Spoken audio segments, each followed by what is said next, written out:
Class. In last lecture we are done with the Bohr's model of for hydrogen atom and also postulates of Bohr's atomic theory, and today we are going to deal with the result of Bohr's theory and also the some problems which is based on the Bohr's theory. म्हणजे जे आपण Bohr's theory study केलेली होती त्या Bohr's थेअरीमध्ये आपल्याला त्याच्यावरून काय results मिळालेले आहे ते आज आपण बघणार आहे आणि त्या रिझल्टवरती काही प्रॉब्लेम्स दिलेले आहेत ते प्रॉब्लेम्स देखील आपण आज बघूया. So first we study about the results of Bohr's theory. तर पहिले आपण बघू रिझल्ट्स ऑफ बोहर्स थिअरीमध्ये कोणते कोणते रिझल्ट्स आपल्याला मिळालेले आहेत. So Bohr's theory is use to derive the energies of orbitals, that is the stationary states in the hydrogen atom. Hydrogen आपण बोहर्स थिअरी बघताना हायड्रोजन ॲटम बघितलेलं, हायड्रोजन ॲटमसाठीच बोहर्स थिअरी बघितलेली होती. तर त्यांनी म्हटलेलं आहे की एनर्जीज ऑफ ऑर्बिटल्सचे जे त्यांनी फिक्स ऑर्बिटल सांगितलेलं होतं. फिक्स ऑर्बिटल्स म्हणजेच त्याला आपण काय म्हटलेलं होतं, स्टेशनरी स्टेट म्हटलेलं होतं. तर ते स्टेशनरी स्टेटची एनर्जी कॅल्क्युलेट करायसाठी त्यांनी काही रिझल्ट्स दिलेले आहे. तर त्यांनी 5 रिझल्ट्स दिलेले आहे, ते आपण वन बाय वन बघूया. So first results of Bohr's theory is the stationary states for electron. The stationary state for electrons are numbered n equals to 1, 2, 3 and so on. These integers are known as principal quantum number. म्हणजे त्यांनी पहिला result काय सांगितला की stationery states जे आपण stationery states त्याला आपण ऑर्बिट्स म्हटलेले आहे. त्या ऑर्बिटल्स त्या ऑर्बिटल्समध्ये नंबर्स ऑफ इलेक्ट्रॉन्स असतात त्याला त्या स्टेशनरी स्टेटला त्यांनी नंबर दिलेला आहे. तो डिनोटेड केलेला आहे एननी आणि त्याचा नंबर काय राहणार 1, 2, 3 आणि त्या नंबर्सलाच काय म्हटलेलं आहे प्रिन्सिपल क्वांटम नंबर. सपोज आपण ॲटम कन्सिडर केलेला आहे, त्याचं सेंटरमध्ये न्यूक्लियस आहे आणि त्याच्या भोवती ऑर्बिट्स जे असतात. तर जो पहिले न्यूक्लियस जवळचा ऑर्बिट असतो त्याला आपण N1 म्हणणार, सेकंड जो आहे N2 म्हणणार आणि तसेच जसे ऑर्बिट्स वाढत जातील तसे त्याचे एन्सचे इंटिजर्स नंबर्स हे वाढत जातील आणि त्या नंबर्सला आपण काय म्हटलेलं आहे principal quantum number. So second result of Bohr's theory is the radius of the stationary states are. म्हणजे त्यांनी त्या जे स्टेशनरी स्टेट्स आहे, जे ऑर्बिट्स आहे त्याची रेडियस देखील त्यांनी कॅल्क्युलेट केलेली आहे. त्याची रेडियस कॅल्क्युलेट करायसाठी त्यांनी एक फॉर्म्युला सांगितलेला आहे. तो फॉर्म्युला हा की Rn equals to n square A0, where A0 ची व्हॅल्यू ही A0 ची व्हॅल्यू काय दिलेली आहे, फिक्स दिलेली आहे, ती की 52.9 PM. PM म्हणजे पिकोमीटर, 52.9 PM. तर सपोज जर आपण त्याची Nसाठी कॅल्क्युलेट केली व्हॅल्यू, N1साठी कॅल्क्युलेट केली तर याचा फॉर्म्युला काय आहे Rn equals to n square. n square म्हणजे पहिल्या ऑर्बिटसाठी जर आपण कॅल्क्युलेट करतो तर पहिल्या ऑर्बिटची व्हॅल्यू काय घेतलेली आहे आपण n इक्वल्स टू 1. तर ही Rn इक्वल्स टू nची व्हॅल्यू काय आहे 1 स्क्वेअर. एची व्हॅल्यू काय आहे जी आपल्याला ऑलरेडी गिवन आहे 52.9 पिकोमीटर ही दिलेली आहे. तर Rn काय असणार फर्स्ट स्टेशनरी स्टेटसाठी 52.9 PM. म्हणजे thus the radius of the first stationary state called the Bohr's radius. म्हणजे बोर्स रेडियस म्हणजे जे डिस्टन्स राहणार आहे न्यूक्लियसपासून तर ऑर्बिटचं त्याला काय म्हणणार बोर्स रेडियस. आणि त्याचे पहिल्या स्टेशनरी स्टेटच्या रेडियसची व्हॅल्यू काय राहणार आहे 52.9 पिकोमीटर. तसंच आपण सेकंड स्टेशनरी स्टेटसाठी पण आपण त्याची व्हॅल्यू कॅल्क्युलेट करू शकतो. सर सेकंड स्टेटची व्हॅल्यू जर आपल्याला स्टेशनरी स्टेटची व्हॅल्यू जर आपल्याला कॅल्क्युलेट करायची असेल तर काय होणार की Rn equals to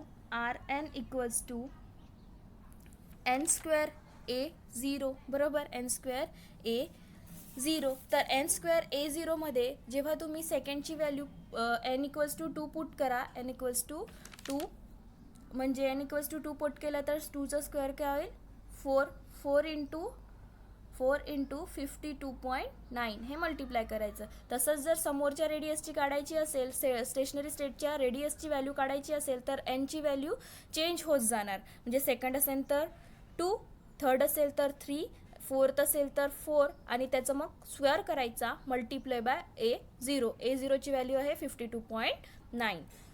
So third result of Bohr's theory is the most important property associated with the electron is the energy of its stationary. सगळ्यात इम्पॉर्टंट रिझल्ट काय आहे की त्या स्टेशनरी स्टेटची किंवा ऑर्बिटची आपण एनर्जी कॅल्क्युलेट करू शकतो. तो इलेक्ट्रॉन तिथे प्रेझेंट आहे त्याची एनर्जी आपण कॅल्क्युलेट करू शकतो. ते एनर्जी स्टेशनरी स्टेटची एनर्जी कॅल्क्युलेट करायसाठी त्यांनी देखील फॉर्म्युला दिलेला आहे.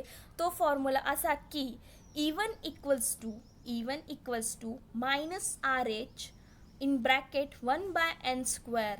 ओके, हा जो फॉर्म्युला आहे हा फॉर्म्युला इम्पॉर्टंट आहे एनर्जी कॅल्क्युलेट करायसाठी. आणि आपण एनर्जी कॅल्क्युलेट करू म्हणजे स्टेशनरी स्टेटची एनर्जी, त्याच्यामध्ये इलेक्ट्रॉन किती ॲक्टिव्ह आहे नाही आहे ही एनर्जी कॅल्क्युलेट करायसाठी तो फॉर्म्युला दिलेला आहे. यामध्ये एन काय राहणार, प्रिन्सिपल क्वांटम नंबर, जो की 1 2 3 अँड सो ऑन, म्हणजे एनची व्हॅल्यू आपण 1 2 3 अशी घेऊ शकतो. So E1 equals to R minus RH bracket 1/n² हा फॉर्म्युला आपल्याला कशासाठी कामी येणार, इलेक्ट्रॉनची एनर्जी कॅल्क्युलेट करण्यासाठी युजफुल असणार. Where minus RH is the Rydberg constant. Rydberg आपण लास्ट क्लासमध्येच बघितलेलं आहे की रेडबर्ग कॉन्स्टंट हा RH डिनोट केला जातो आणि त्याची व्हॅल्यू फक्त हायड्रोजनसाठी आहे आणि ती व्हॅल्यू काय आहे जूल्समध्ये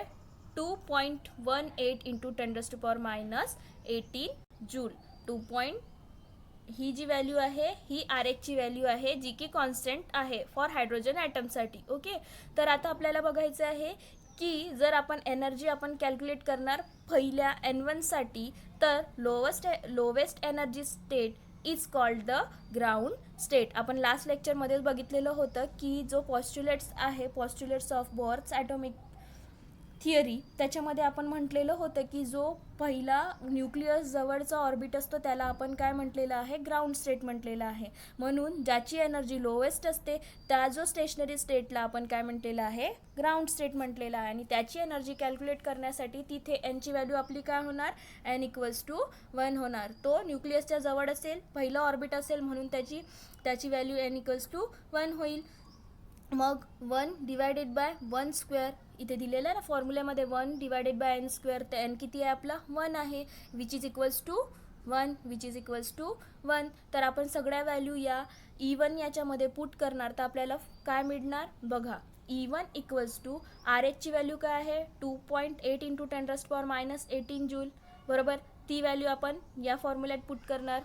RH काय आहे, रेडबर्ग कॉन्स्टंट, बरोबर आहे, त्याची व्हॅल्यू 2.18 इंटू 10⁻⁻18 आहे. त्याच्यानंतर आपला फॉर्म्युला काय आहे 1/n², तर 1/n², एनची व्हॅल्यू 1 आहे म्हणून 1 पिट केली. आणि पहिल्या ग्राउंड स्टेटच्या एनर्जी स्टेशनरी स्टेटची व्हॅल्यू काय राहणार, एनर्जी काय राहणार -2.18 इंटू 10⁻⁻18 हे झाली फर्स्ट एनर्जीची. तसंच जर आपण सेकंड करणार, the energy of stationary state corresponding to the next orbit. जर नेक्स्ट स्टेशनरी स्टेट म्हणजे पहिलं न्यूक्लियसवाला पहिला जो ऑर्बिट आहे त्याची किती आलेली आहे -2.18 इंटू 10⁻⁻18, तर त्याच्यानंतरच्या जर सेकंड घेतलं तर म्हणजे सेकंड घेतलं तर यांची व्हॅल्यू काय होणार 2 होणार. म्हणून energy of the stationary state corresponding to the n equals to 2 is. मग E2 ची काय होणार, म्हणजे सेकंड स्टेशनरी स्टेटची एनर्जी काढायची असेल तर त्याचा फॉर्म्युला काय, सेम फॉर्म्युला राहिला.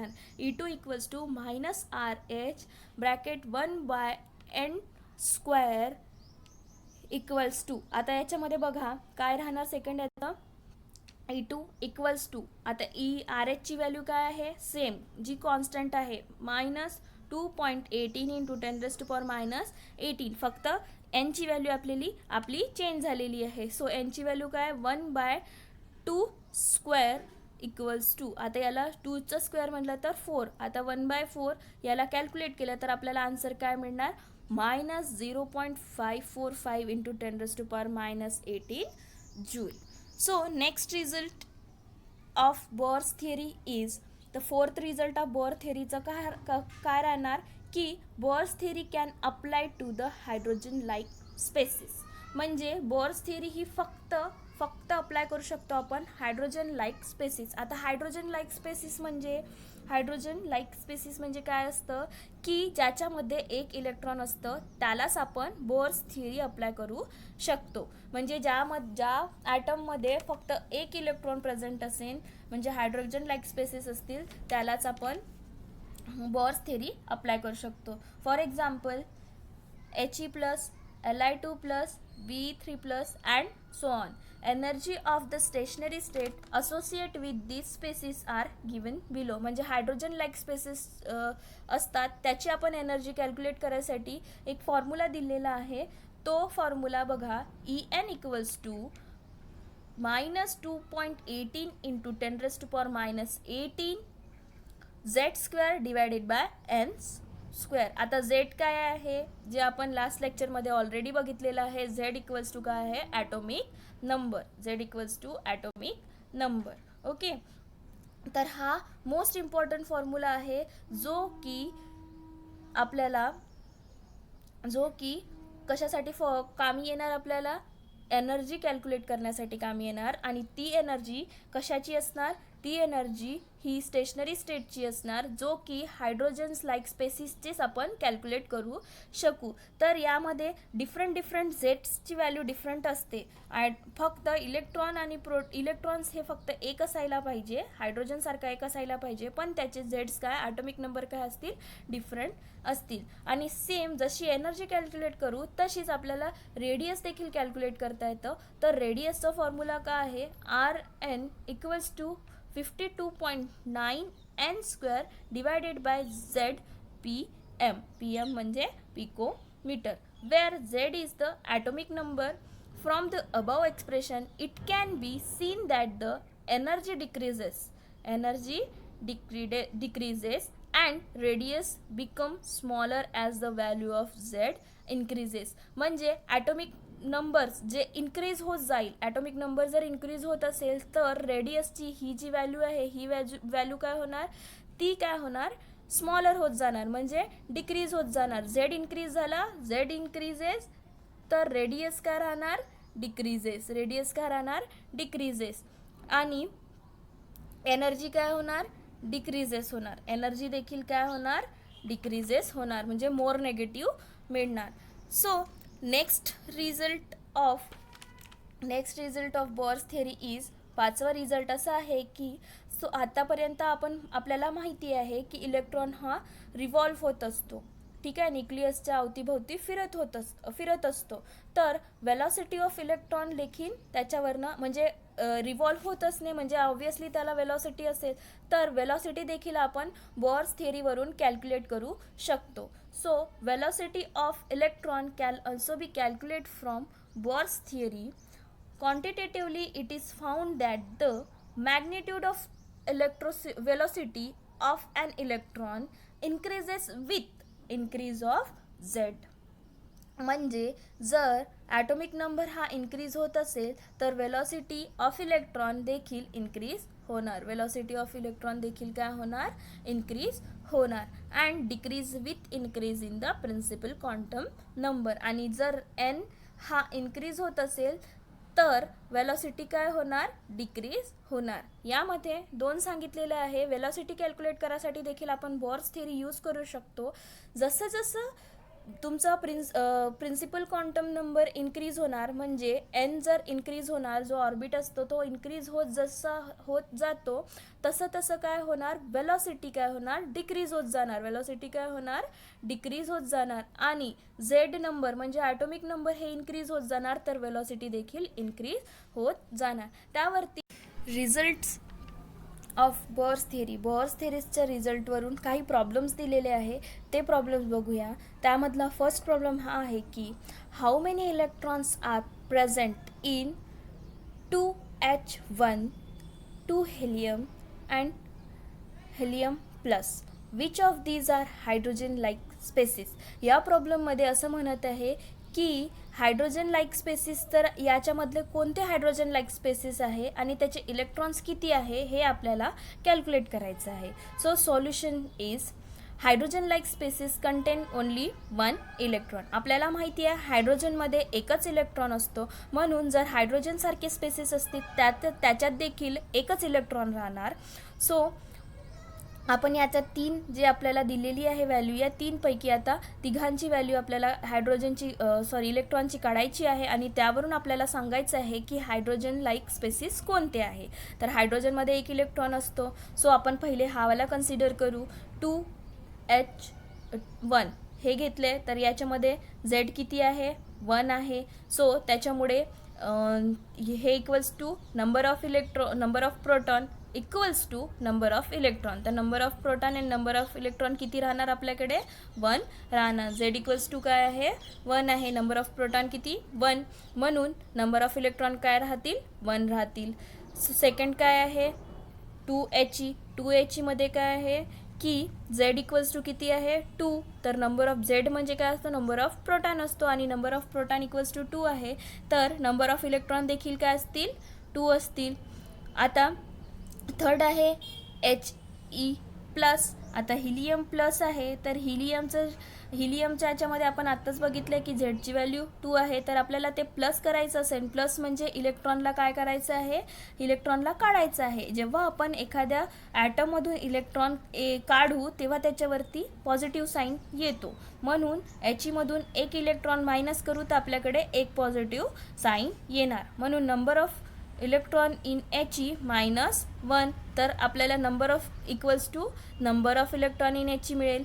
तर टोटल झेडची व्हॅल्यू किती आहे, नंबर ऑफ इलेक्ट्रॉन किती आहे, 2 आहे. 2 - 1 करू तर आपल्याला किती मिळेल, 1 मिळेल. तर He प्लस काय आहे, 1 आहे. म्हणून आता बघा हायड्रोजनमध्ये एक इलेक्ट्रॉन असतो, तर आपल्याला एक इलेक्ट्रॉनची व्हॅल्यू कोणत्या 2 याच्यामध्ये मिळालेली आहे, 3 पैकी. पहिला जो आहे 2H1 याच्यामध्ये आपल्याला इलेक्ट्रॉनची संख्या 1 मिळालेली आहे आणि पहिल्या याच्यामध्ये मिळालेली आहे आणि He प्लसमध्ये इलेक्ट्रॉनची संख्या 1 मिळालेली आहे. म्हणून 2H1 आणि He प्लस हे 2 हायड्रोजन लाईक स्पेसिस आहे, हे 2 हायड्रोजन लाईक स्पेसिस आहे.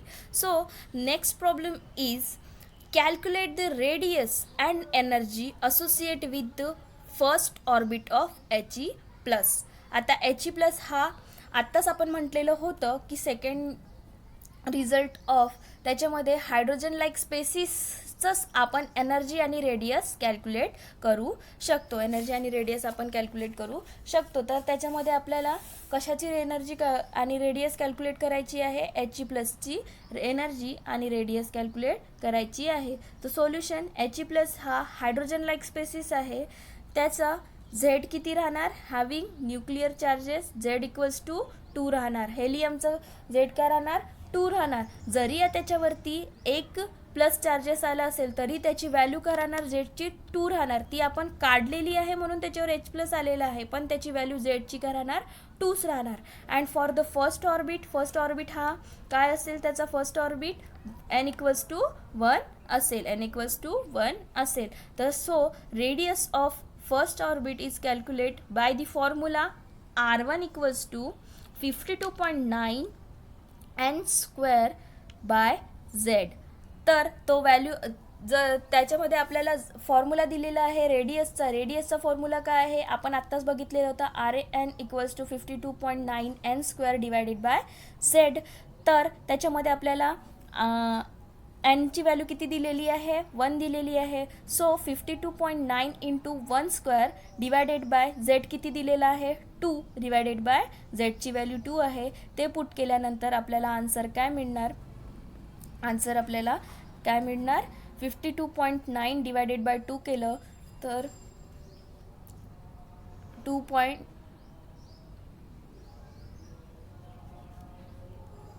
26 पॉईंट समथिंग असं आन्सर मिळणार. हे आन्सर तुम्ही कॅल्क्युलेट करून आन्सर सांगाल. Okay. Energy of first orbit of He. आता Heची जेव्हा एनर्जी आपल्याला कॅल्क्युलेट करायची आहे तर Heची एनर्जी काय होईल, Heची एनर्जी कॅल्क्युलेट करायची असेल तर energy of first orbit calculate करायसाठी फॉर्म्युला काय दिलेला आहे आपल्याला, En equals to En equals to minus 2.18 into 10 raised to power minus 18 set square divided by N square joule. तर याच्या फॉर्म्युलामध्ये बघा सांगितलेलं आहे की En इक्वल्स टू Enचा फॉर्म्युला एनर्जी कॅल्क्युलेट करायचा formula -2.18 into 10 raised to power minus 18 in bracket Z square divided by N square. आता झेड स्क्वेअर किती आहे 2 आणि एन स्क्वेअर काय घेतलेलं होतं आपण 1. सो 2चा square 4 divided by 1 square. 1 square किती असतो 1. आता 4 into minus 4 into minus 2.18 into 10 raised to power minus 18. बरोबर. पूर्ण फॉर्म्युला जेव्हा आपण अप्लाय करू त्याच्यामध्ये पूर्ण व्हॅल्यू पुट केल्यानंतर त्याला कॅल्क्युलेट केल्यानंतर आपल्याला आन्सर काय मिळत आहे -8.72 into 10 raised to power minus 18. 8 हे कशाचं झालं energy of first stationary state. First एनर्जीचे stationary state of hydrogen like species जो की हेलियम प्लस आहे त्याचं आपण एनर्जी आणि रेडियस कॅल्क्युलेट केलेली आहे. I hope all these things are clear to you. Thank you class.